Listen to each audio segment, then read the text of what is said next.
سورہ نبا کی تلاوت کریں روزانہ، اور اس کے واسطے سے مولا کائنات سے توسل کریں،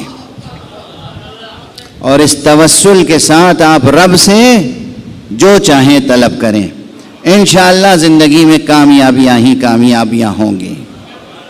یہ تو ایک پہلو، یہ کس لحاظ سے کہا؟ اور یہ جو شخص روزانہ تلاوت سورہ نبا کرے، حدیث میں وارد ہے ائمہ اہل بیت علیہم الصلاۃ والسلام کے حدیث میں کہ روز آخرت وہ زیر پرچم امیر المومنین محشور ہوگا۔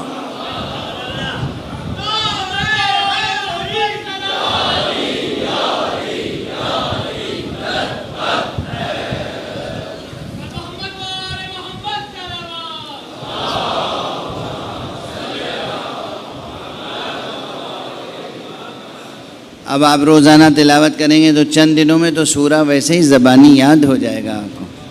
سامنے مصحف ہو یا نہ ہو، کتاب ہو یا نہ ہو، آپ پڑھ سکتے ہیں، سفر میں ہو، حضر میں ہو، کہیں بھی ہو، 3 منٹ میں تلاوت ہو جاتی ہے۔ مگر اس کی تلاوت عظمت رکھتی ہے، اور اس سے بڑی کیا عظمت ہوگی؟ آخر آخرت میں کس کے زیر پرچم رہنا چاہتے ہیں؟ یہ دنیا میں لوگ جتنے چاہیں پرچم بنا لیں، روز محشر ایک ہی علم ہوگا۔ روز محشر ایک ہی علم ہوگا، اور وہ علم کس کے ہاتھ میں ہوگا؟ اللہ کی سنت بدلتی نہیں، رسول کی سنت بدلتی نہیں۔ جس کے ہاتھ میں رسول دنیا میں علم دیتے تھے، اسی کے ہاتھ میں آخرت میں دیں گے۔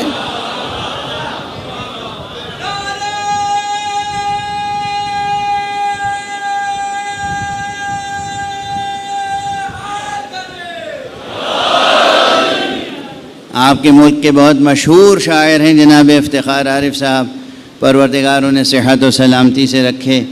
ان کا یہ شعر بھی مشہور ہے، مجھے پسند ہے، تو میں 1-2 مرتبہ پہلے بھی ممبر پہ پڑھ چکا ہوں، جو انہوں نے فرمایا ہے کہ علم کسی نے کسی کو دیا تھا خیبر میں،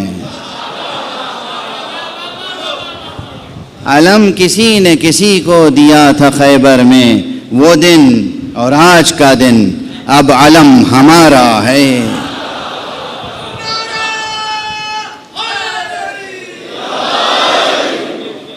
اب یہ تو انہوں نے فرمایا، شعراء کے اپنے اسالیب ہوتے ہیں، شاعری میں کبھی کبھی کنایا اچھا لگتا ہے، بلکہ زیادہ تر کنائے بلیغ ہوتے ہیں، لیکن مجھ سے رہا نہیں گیا۔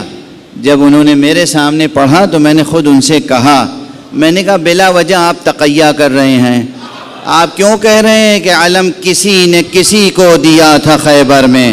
صاف کیوں نہیں کہتے علم نبی نے علی کو دیا تھا خیبر؟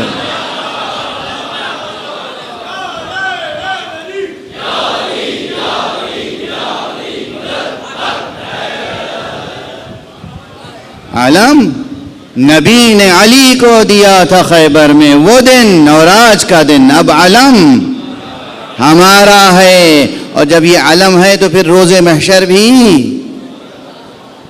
اسی علم کے نیچے محشور ہونے کی تمنا ہونی چاہیے، آرزو ہونی چاہیے، دعا ہونی چاہیے کہ پروردگار روز محشر، روز آخرت ہمیں زیر سایہ علم علی محشور کرنا۔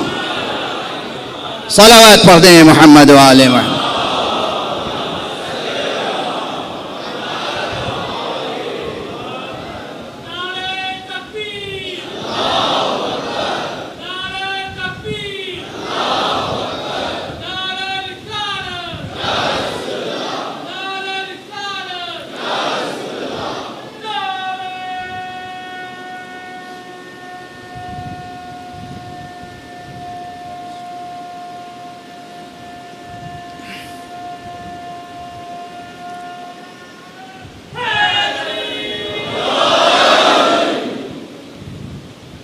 تو یہ سورہ خود ایک ضمانت فراہم کرتا ہے، اگر اس سورے سے وابستہ رہیں، کہ روز آخرت کس کے ساتھ حشر ہوگا؟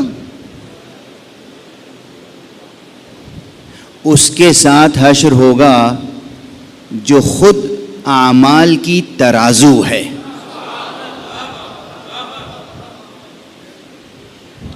جو خود اعمال کی ترازو ہے.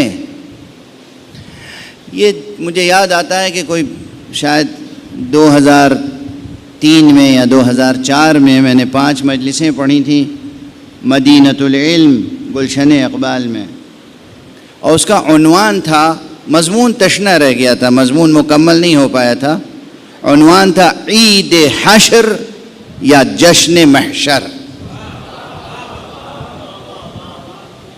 خدا کی قسم یہ آپ سب سے عرض کر رہا ہوں، جو بھی اس مجمع میں بیٹھا ہوا ہے، جہاں تک آپ حضرات سماعت فرما رہے ہیں، خدا کی قسم اگر انسان کے دل میں حقیقت میں معرفت علی، ولایت علی موجود ہے.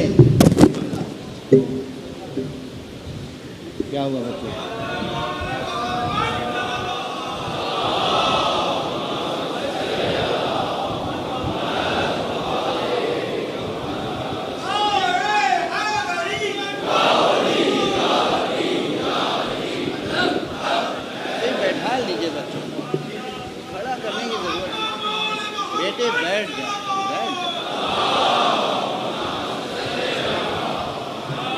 میری تو نظر ہی نہیں پڑی ورنہ پہلے بیٹھا دیتا.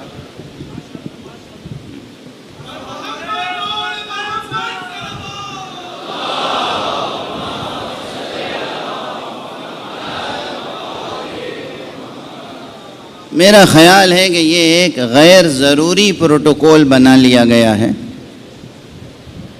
جو کچھ سیکورٹی کا اسباب ہو باہر ہوں، ممبر پر اور اس فرش پر آنے کے بعد پھر آپ کو اپنی حفاظت کی فکر نہیں ہونی چاہیے، ملائکہ آپ کی حفاظت کر